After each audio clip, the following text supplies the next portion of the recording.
চলে আসলাম আজকে নতুন একটি ভিডিও নিয়ে। সিম দিয়ে শিং মাছ রান্না করব। প্রথমত কড়ার মধ্যে দিয়ে দিয়েছি তেল।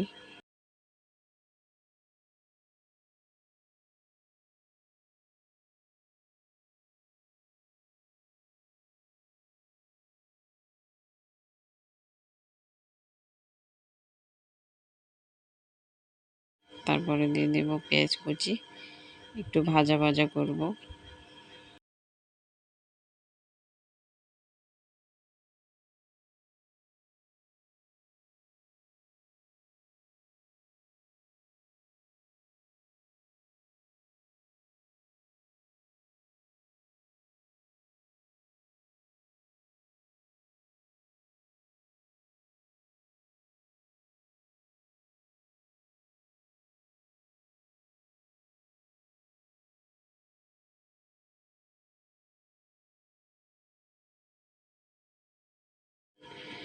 তো ভাজা ভাজা করতেছি, দিলাম সামান্য পরিমাণ মতো হলুদ মরিচ। আমি আদা রসুন বাটা দিই না, কারণ আদা রসুন বাটা আমরা খাই না। তারপরে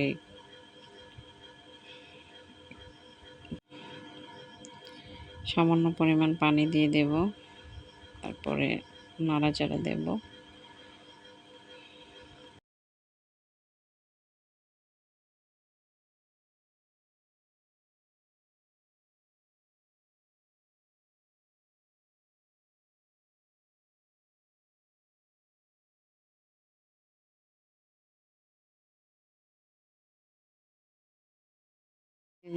হালকা কিছুটা কষানোর পর মাছগুলো দিয়ে দেব।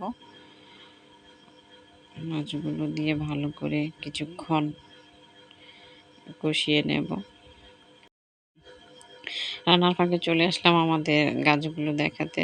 এটা হচ্ছে আমাদের কাঁঠাল গাছ, সাথে আছে পেঁপে গাছ। পেঁপেও আছে গাছের মধ্যে, নারিকেল গাছ। সব গাছে আল্লাহর রহমতে আছে মোটামুটি। এটা হচ্ছে আমাদের ফসলের গাছের জাহা। এখানে আবার চলে আসলাম রান্নার। এখানে মাছগুলো কষে গেছে, এখন নামিয়ে নেব।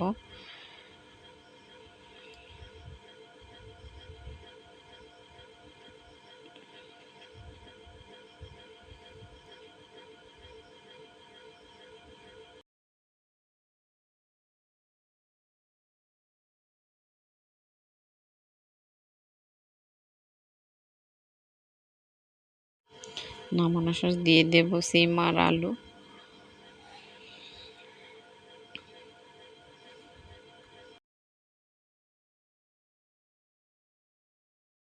সিম আর আলুটা দিয়ে একটু হালকা নাড়িয়ে পানি দিয়ে কষাতে দিয়েছি।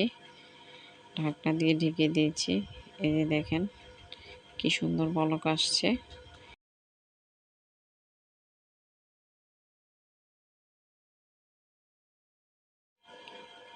দেখুন আমার কলিজার টুকরাগুলো কি করছে, খেলাধুলা করছে ভাই আর বোন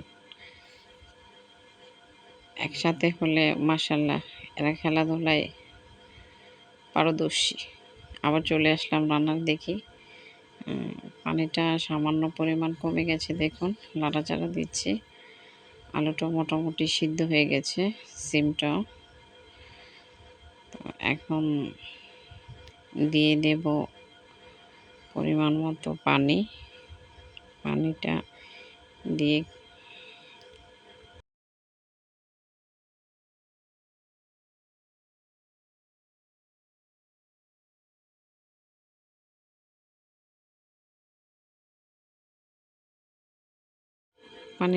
একটু নাড়াচাড়া দিয়ে এখন দিয়ে দেবো কষানো মাছগুলো উপরে।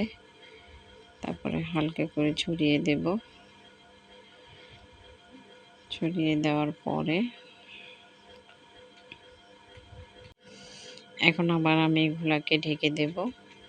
ঢেকে দেওয়ার পরে ফিরে আসছি। এটা হচ্ছে আমাদের পানির ফিল্টার। আমি রান্না করতেছি, তো পানি লাগবে, পানি নিতে আসছি ফিল্টার থেকে।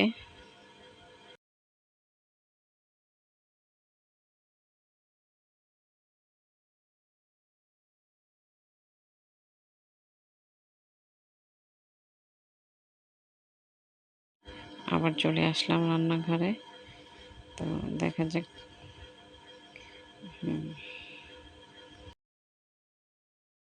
দিয়ে দেব ধনিয়া পাতা কুচি। ধনিয়া পাতা কুচিটা দিয়ে উপরে একটু ছড়িয়ে দেব।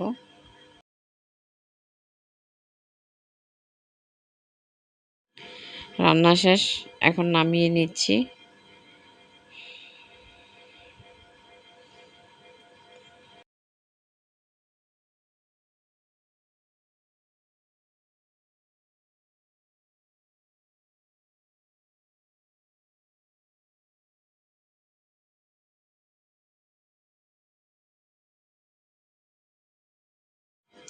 দেখুন কি সুন্দর মাশাআল্লাহ কালার হয়েছে। তো একবার সবাই ট্রাই করে দেখবেন আমার রান্নাটা। আসলে আশা করি সবার কাছে ভালো লাগবে। আর আমার চ্যানেলটিকে সবাই সাবস্ক্রাইব করে দিবেন।